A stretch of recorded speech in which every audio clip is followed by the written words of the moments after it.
صلة صلواتك وسلامة تسليماتك على أول التعينات المفاضة من العماء والصالحين وآخر التنزلات المضافة إلى نوع الإنسان كان الله ولم يكن معه شيء ثاني مقصي لعوالم حضرات الخاص بوجوده وكل شيء أحصيناه في إمام المبين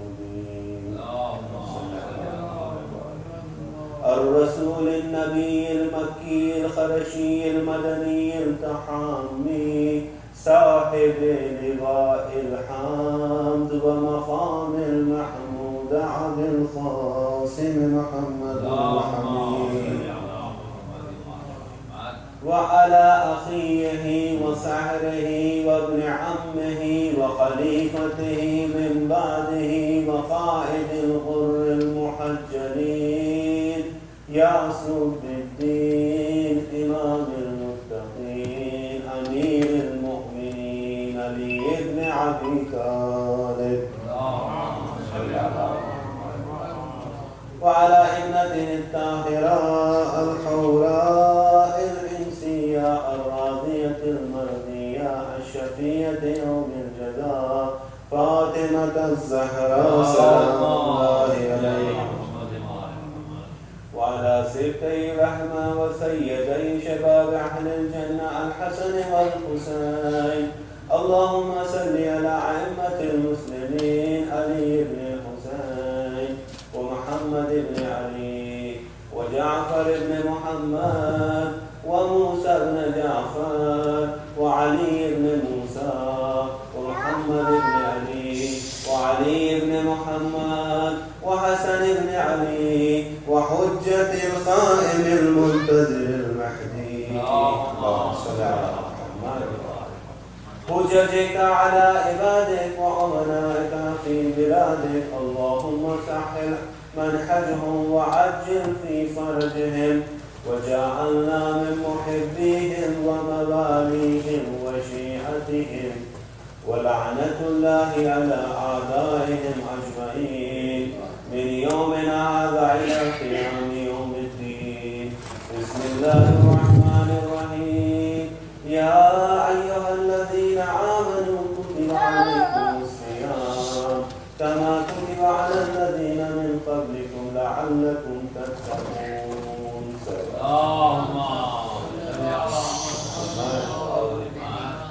I begin in the name of Allah, the most beneficent and most merciful. We thank Allah subhanahu wa ta'ala, especially in this holy month, a month in which Allah is our host, a month in which Allah has kept the doors of His mercy are wide open, a month in which the doors of His forgiveness are wide open, a month in which the blessings of Allah are showering upon the believers. And Allah subhanahu wa ta'ala and His Messenger reiterates and reinforces that those who cannot be forgiven and delivered and saved in the holy month of Ramadan, it is as if they will never be forgiven. Because this is the month in which Allah subhanahu wa ta'ala ensures and guarantees whoever seeks Allah's forgiveness, Allah grants him that forgiveness. My dear brothers and sisters, we are talking on the subject of taqwa, how a muttaqi loves those things that Allah loves, and how a muttaqi ensures he abstains from things that Allah does not love. We have extensively spoken about justice yesterday, but to recap what we were talking about, we were saying muttaqi are those who ensure that they keep themselves protected on three fronts which are very, very important. The first one is their i'tiqadat, their beliefs, what kind of belief system they hold on to. The next is their akhlaq, their behavior, their character. How do they interact in society? How do they present themselves in society? And the third thing, a muttaqi, a God-fearing person, ensures he is protective of is his actions, his a'mal. What is he doing? He is very conscious he is very vigilant of his actions. He always ensures that his a'mal, his actions are being guided by his aql, which is in total submission to the command of Allah subhanahu wa ta'ala. His aql is not under the control of his desires and his lust. His aql is under the control of the commands of Allah subhanahu wa ta'ala. His aql is the ruler of his soul, not his desires and his lust. If the desires and the lust of ours overpower our aql, then what happens? A person merely becomes like that of animals. There would not be any difference between an animal and a human being when his lust and when his desires overpower him. The only thing that differentiates human being from any other creation of Allah is the aql that Allah subhanahu wa ta'ala has granted, which if it is ruling our body and our soul, would submit us towards Allah and would take us towards Allah subhanahu wa ta'ala.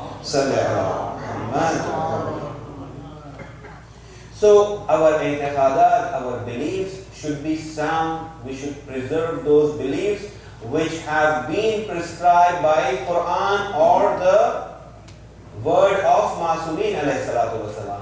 Not our own conjunctures and our own assumptions and our own expectations, our rituals, our family rituals, our linguistic rituals. No, these are not the criteria. The criteria is what has been prescribed by Quran and the teachings of Ahlul Bayt. Our behavior should be that of the prophets and that of the imams. Yes, we could not act exactly like them all of our lives, but if we are truly inspired by their teachings, if we are on their path, it necessitates us to be acting like them. You see, especially for my young brothers and sisters, every time I see somebody wearing very unusual clothes, like Elvis Presley's clothes. When I was new to this country, I was very curious, why is this person dressing like this? And my friends told me, he's an Elvis Presley fan. That's why he dresses just like Elvis Presley. Elvis Presley is gone many, many years, but since he is a fan, he dresses like him. His hairstyle is like him. His clothes are like him. He's trying to emulate him. And now, if we are truly the followers of the path of Ahlul Bayt, who are we supposed to emulate? We are supposed to emulate Ahlul Bayt. How did our Ahlul Bayt live their lives? How did our Ahlul Bayt interacted with other human beings? And of course, they were the manifestation of the teachings of Holy Quran. They represented a walking and a talking Quran. They represented those principles that the Prophet of Allah had brought into this world in the form of Quran by the command of Allah subhanahu wa ta'ala.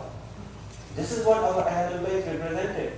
Like I was yesterday mentioning how when it comes to justice, how Quran teaches us how should we, even those who are sinners, but when they come to you for justice, you should deal with them justly. You cannot justify your wrong actions because of their wrong actions. You have to ensure that you deal with them with justice. Even those who are not of your faith, if they are not conspiring against you, Quran says deal with them with justice and kindness. And this is what Ahlul Bayt has taught us. How much justice we are enforcing in our lives. How just we are. One of the biggest injustice that we do, as ulama say, is the first victim of our injustice is not people outside of us. It is our own nafs. We do injustice to our own soul first before we can go on doing injustice to others. So the first victim of our injustice is our own soul. So if we are striving to become muttaqi, we need to enforce justice in our lives. Please, I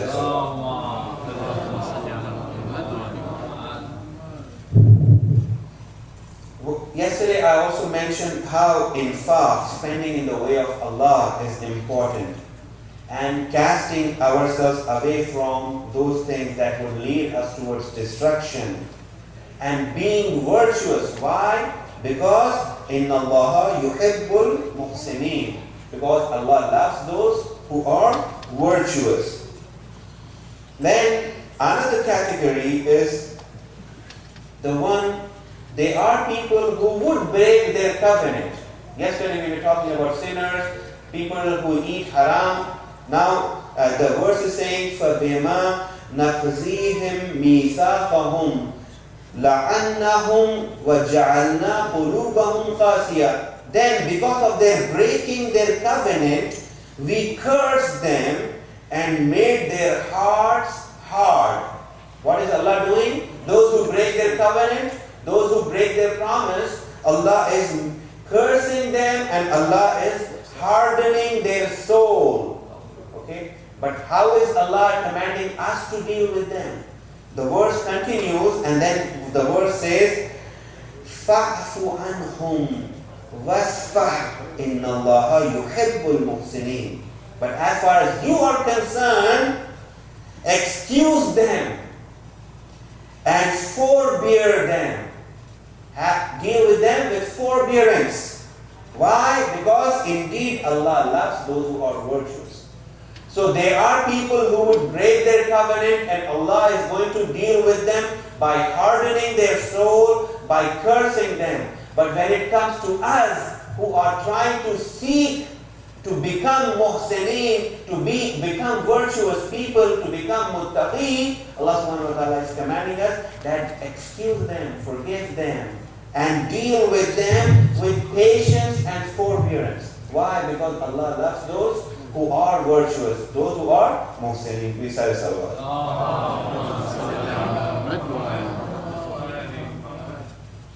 And then another category of people, of polytheists, of mushrikeen, who break again their treaties. How is Allah asking us to deal with them? الَّذِينَ آحَدْتُم مِّنَ الْمُشْرِكِينَ ثُمَّ لَمْ يَنْقُصُوكُمْ شَيْئًا وَلَمْ يُظَاهِرُوا عَلَيْكُمْ أَحَدًا. The polytheists with whom you have made a treaty and who did not violate that treaty, nor did they back anyone against you. Those mushrikeen with whom you have made a treaty and they have not violated the treaty and they have not backed somebody else to come against you, in that case, what should you do? فَأَتِمُّ إِلَيْهِمْ أَحَدَهُمْ. Ensure that you fulfill your side of the treaty. Make sure that you do not violate the treaty. And then, إِلَى مُدَّتِهِمْ, till the time that you have made this treaty, ensure that you fulfill your side of the deal. If amongst the mushrikeen, they had a treaty with you, and they do not violate that treaty, and they do not back somebody, they do not fight a proxy war against you through somebody, then ensure that you also fulfill your side of the deal. Why? إِنَّ اللَّهَ يُحِبُّ الْمُتَّقِينَ. Because Allah loves those who are muttaqeen, those who are God warriors. So the definition of God warriors, my dear brothers and sisters, is not only that your dealings with Allah has to be straight, even your dealings with mushrikeen has to be straight. Even your dealings with polytheists who do not believe in your faith, and if you have conducted business, if you have conducted a transaction, a deal, a treaty, and if they are not violating, and if they are not committing treachery, and if they are not backing somebody to go against you, in that case you need to keep your side of the deal. And this is what taqwa is. And Allah subhanahu wa ta'ala is saying, Inna Allaha yuhibbul muttaqeen. Please say salawat.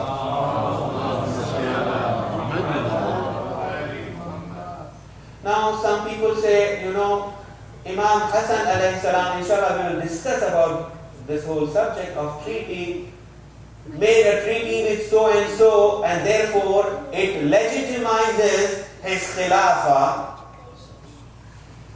Here Allah subhanahu wa ta'ala is saying, even if you deal with mushrikeen, if you have a treaty with him, uphold that treaty. Because Allah loves those who are God-worthy. This does not give permission to Bani Umayyah to justify their rule that they grabbed it by force from Ahlul Bayt. It does not justify. Because Quran, the command of Allah subhanahu wa ta'ala's messenger, had treaty with mushrikeen and he upholded that treaty. He did not let that treaty fall. The kuffar of Quraysh were the ones who broke the Sulh Hudaybiyah, and then Muslims came because they broke the conditions of the treaty. But as far as Islam is concerned, Islam is commanding those who are aspiring to become muttaqi, to become God-worthy. The greatest criteria with which Allah subhanahu wa ta'ala is going to judge us, Allah is saying that you have to uphold your side of the deal, even with mushrikeen. Please say salawat.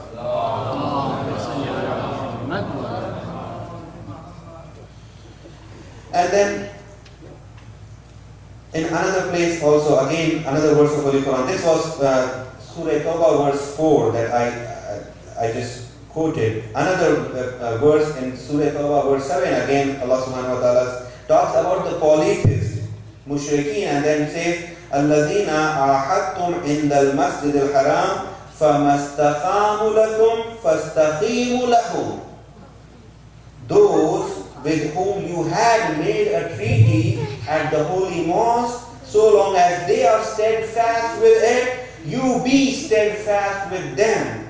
Why? Inna Allaha yuhibbul muttaqeen. Again, this verse of Holy Quran, Surah Tawbah verse 7, is also reiterating the same point. Even if mushrikeen, you have made a treaty with mushrikeen, and if they are upholding their part of the treaty, then you have to uphold your part of the treaty. If some people try to speculate why some dignified Muslim nations uphold their treaties with other countries, this is the reason they uphold their treaties, because they have not violated their part of treaty. Please say salawat.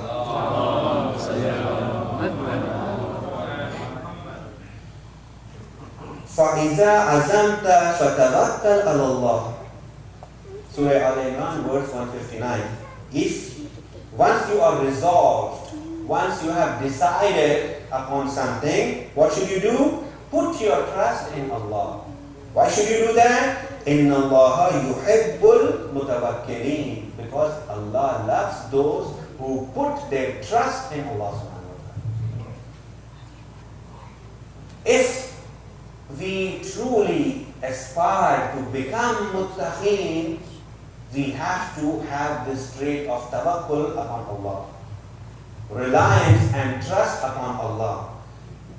What do we do? Although we say we do tawakkul, a lot of times we try to do tawakkul upon our own nafs, upon our own self, upon our own friends, upon our own associates, upon our own connections. The last thing that we rely upon is Allah. And sometimes even it has become a metaphorical statement in many languages. When we feel something is not going to happen, it's impossible, then we say we are relying and putting our trust upon Allah. This is how we have dealt with the concept of tawakkul in Islam. Whereas those who are aspiring to become muttaqi, to become God-worthy, how should they deal with tawakkul? They should truly, once they have decided, once they have the resolve to embark on something, they should do it and then rely upon Allah. a question that comes to mind, especially for my young brothers and sisters here. Hazrat Nuh was commanded by Allah to make an ark, a ship, in the middle of nowhere. People would pass by Hazrat Nuh and ask him, "What are you doing?" And he would say, I'm making a ship. Say, "Why are you making a ship?" He said, "There is going to be a great storm that's going to come, and this whole town is going to be submerged in water, and I want to ensure that I can be floating when that storm comes." People would laugh at him. People would make jokes about him and walk away. Children will laugh at him and make jokes about him and walk from that place. Now the question, my dear brothers and sisters, is Allah subhanahu wa ta'ala, if He wanted to protect Hazrat Nuh and those who were supposed to be joining him in his ark, did He needed an ark? Was there a need that there should have been a ship in which everybody would go? Allah would have said, "No, go and stand in that place. Water would never come over there." But Allah subhanahu wa ta'ala, even with His prophets, have worked through the channel of cause and effect. Allah did not let His prophets override the channel of cause and effect. Allah made sure that they worked in the same direction. Allah informed them and prepared them so they can be ready for the calamity with the means and the tools that are necessary. Likewise, if we want to lead a dignified life in the life of this world, Allah subhanahu wa ta'ala, there are many narrations in which our Aimma says that when you are planning for the life of this world, plan as if you are going to be in it forever. As if you are not going to go anywhere. This is where you are going to live forever, eternity. But when you are on the musalla, when you are praying, pray as if this is your last salah. After which you are not going to have the opportunity because death will overtake you. So if we are believers, if we are Muslims, we should be leading a life of dignity and honor. And that life of dignity and honor demands commitment, passion, and motivation to be something in the life of this world. So if our youth, they are truly aspiring to become muttaqi, they should be doing very well in their school. Because they should not be less than anybody, nobody. The other communities should look up to Muslims with inspiration. Look at this person who is a Muslim, how committed he is. He is fasting, but he is getting good grades. He is working hard. He is not a liar. He doesn't use deception and treachery. He is the person we can count on. He is the person we can rely. He is the person we can trust. These are all the qualities of a muttaqi.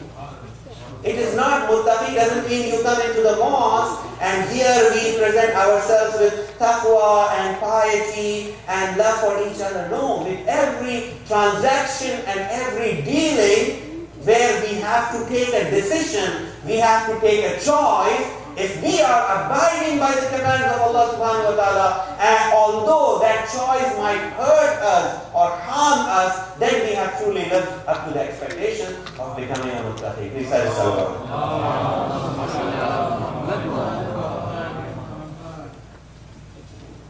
And this is how the journey of taqwa should be led, not only in the holy month of Ramadan, but also in the other months.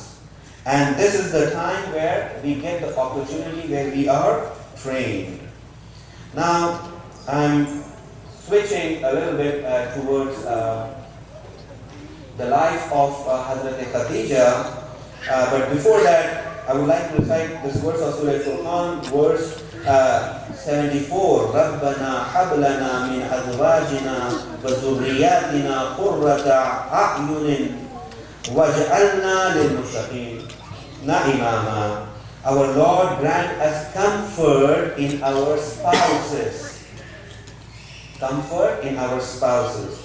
And descendants, our children. And make us the Imam of Muttaqeen. Imam of God-fearing. So this is the dua that has been recited by prophets, trying to find comfort in their spouses and trying to find comfort in their children. A spouse is a source of comfort. Whether a wife is a source of comfort for husband and a husband is a source of comfort for wife. Spouses are not a source of anxiety and stress and killing each other for trying to bring how much material life into our dining table and put it over there. That is not the source. The source of itminan, the source of taskeen, the source of tranquility. This is what a marriage has to be. This is what spouses have to be. And we find Allah subhanahu wa ta'ala's messenger confronting many challenges for the sake of Islam. But the first 25 years of his marriage were the source of comfort for the Holy Prophet. Although we might find verses apart from that part of the life of the Holy Prophet, the tone of the conversation has changed in Quran. Ya Nisa an-Nabi, Allah subhanahu wa ta'ala is addressing the wife of the Holy Prophet with a very harsh tone. But when it comes to Khateja, when it comes to the mother of Fatima az-Zahra salamullah alayha, we find that she was the source of the comfort for the Messenger of Allah. We all are aware that the heaven lies under the feet of mother. The heaven of Fatima lies under the feet of Khateja.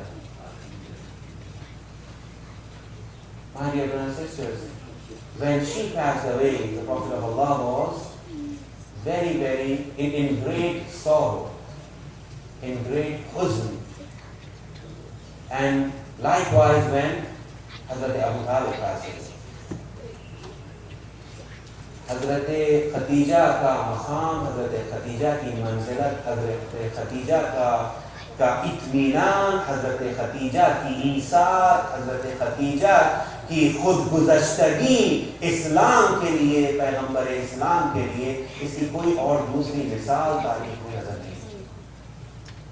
हज़रत Khadija ने जो कुछ था उनके पास निसार कर दिया इस्लाम के लिए और पैगंबर के लिए। यहाँ तक कि शेब अबी तालिब में मुसलमानों के पास के साथ जो सोशल बाइकॉट किया गया, कुरैश ने जो सोशल बाइकॉट किया, उसमें मुसलमानों को खाने के लिए कोई ग़िज़ा मुहैया नहीं थी। पत्तों पर मुसलमान गुजारा कर रहे थे, पेट पर पत्थर बांध कर मुसलमान गुजारा कर रहे थे। इन मुश्किलों में भी खतीजा ने पूरे इत्मीनान क़ल्ब के साथ पूरे ईमान का मुज़ाहरा करते हुए पैगंबर की शख्सियत में हज़रत खतीजा ने इन मुश्किलात को सहा और इन मुश्किलों से हज़रत खतीजा दो चार हुई, यहाँ तक कि हज़रत खतीजा इस दुनिया से गुजर गई। पैगंबर का वो साथी, वो सहारा, जब कोई पैगंबर को यकीन करने वाला, एतमाद करने वाला, मानने वाला नहीं था, तो एक हज़रत खतीजा थी जो बार बार पैगंबर को एतमाद दिला रही थी, बार बार पैगंबर को तस्कीन दे रही थी, बार बार पैगंबर को इत्मीनान दिला रही थी। यही खतीजा जब इस दुनिया से गुजरी होंगी तो क्या हाल हुआ होगा पैगंबर का, किस हाल में, किस कर्ब में, किस हुज़्न के आलम में पैगंबर ने उन अय्याम को गुजारे होंगे कि जिसमें खतीजा नहीं थी। अजीजों, हज़रत खतीजा इस दुनिया से गुजरती है, एक तूफान, एक सैलाब, एक मुश्किलात का पहाड़ पैगंबर की शान पर, एक पैगंबर की जिंदगी में दो चार होता है, जिससे फातिमा ज़हरा भी दो चार हो रही हैं, जिससे फातिमा को भी यतीमी का साया या यतीमी की धूप فاطمہ پر پڑ رہی ہے۔ فاطمہ بھی اب محسوس کر رہی ہے کہ ماں اس دنیا میں نہیں ہے، ماں اس دنیا سے گزر گئی ہے، لیکن خود جب فاطمہ کا وقت آخر آیا عزیزو، جب فاطمہ کا وقت آخر آیا، آپ جانتے ہیں پیغمبر کی آنکھ بند ہوتی ہے اور 90 سے زیادہ دن نہیں گزرتے ہیں، فاطمہ اس دنیا سے چلی جاتی ہیں۔ چھوٹے چھوٹے بچوں کا ساتھ ہے، حسنین بہت چھوٹے ہیں، زینب و ام کلثوم بہت چھوٹی ہیں، لیکن فاطمہ اس دنیا سے گزر جاتی ہیں۔ وہ وقت بھی آتا ہے کہ بچے لوٹ کر گھر کو آتے ہیں۔ اسماء سے فاطمہ نے کہا تھا، اسماء جب بچے لوٹ کر آئیں گے تو پہلے انہیں کھانا کھلا دینا۔ اسماء اس لیے کہ میرے بچے کھانا نہیں کھائیں گے، میرے بچے بھوکے اپنی ماں کا غم منائیں گے، میں چاہتی ہوں کہ میرے بچے سیر ہو جائے، اس کے بعد انہیں یہ خبر سنانا۔ اسماء کتنا کوشش کرتی ہیں لیکن اسماء کامیاب نہیں ہو سکتی۔ ایک مرتبہ حسنین فرماتے ہیں، اسماء تو نے دیکھا ہے کہ ہم نے اپنی ماں کے بغیر کبھی کھانا کھایا ہے، اور پھر اسماء کے پاس کوئی چارہ نہیں رہتا۔ اسماء وہ خبر پہنچا دیتی ہے، جس کے بعد حسنین اپنی اماموں کو سر سے پھینک دیتے ہیں۔ فاطمہ اس دنیا سے گزر چکی ہے۔ وہ وقت بھی آتا ہے، کفن کا سامان کیا جاتا ہے، امیر المومنین غسل دیتے ہیں، کفن کرتے ہیں۔ اب ایک مرتبہ وہ وقت بھی آتا ہے کہ ماں سے ودا ہونا ہے۔ ایک مرتبہ امیر المومنین صدا دیتے ہیں، آؤ بنی ہاشم، آؤ بچوں آؤ، علی کی اولاد آؤ اور فاطمہ سے رخصت ہو جاؤ۔ ایک ایک کر کے سب بچے آ جاتے ہیں، لیکن حسین آنے کے لیے راضی نہیں ہے۔ حسین کیوں رخصت نہیں ہوتے؟ حسین ایک مرتبہ ننھے سے شہزادے حسین فرماتے ہیں، جب تک کہ میری اماں مجھے صدا نہیں دے گی، مجھے گلے نہیں لگائے گی، میں اپنی اماں سے رخصت نہیں ہوگا۔ ایک مرتبہ آسمانوں پر گریا ہوتا ہے، کفن کے بند ٹوٹتے ہیں، آؤ حسین میری گود میں آ جاؤ۔ یہی حسین تھے، عصر عاشور تھا، حسین گھوڑے سے گر رہے تھے، اماں آئیے، حسین کی نصرت کو آئیے۔ سیال الذین ظلموا أَيَّ مُنْقَلَبٍ اِنَّا لِلَّهِ وَإِنَّا إِلَيْهِ رَاجِعُونَ۔ سارے رہا تو ہماری تنظر قبول فرما، ہمیں کوئی غم نہ ہو سوائے غم حسین کے۔ جملہ مومنین و مومنات کے حاجات کو بردہ، جو مخروض ہیں ان کے قرضوں کو وعدہ فرما، جو بیمار ہے باپ بیمار کر رہا شفا عنایت فرما۔ جہاں جہاں پر مومنین و مومنات بستے ہیں ان کی جان و مال و آبرو کی حفاظت فرما، تعجیل فرما ظہور قائم آل محمد میں، ہم سب کو ان کے ناصروں میں شمار فرما۔ ایک سورہ فاتحہ تمام جو مومنین یہاں پر تشریف فرما ہیں ان کے مرحومین کی ارواح کے لیے، اور خصوصاً آج کے اسپانسرز کے مرحومین کی ارواح کے لیے، رقیہ حسن، میر حسن علی، شہر بانو بیگم، میر مقصود علی خان، مرزا جعفر علی خان، نور نسان بیگم، ازغری بیگم، سید عسکری حسین زکی، میر اسد علی موسوی، اکرم نسان بیگم، سید ربی، زہرا بیگم کی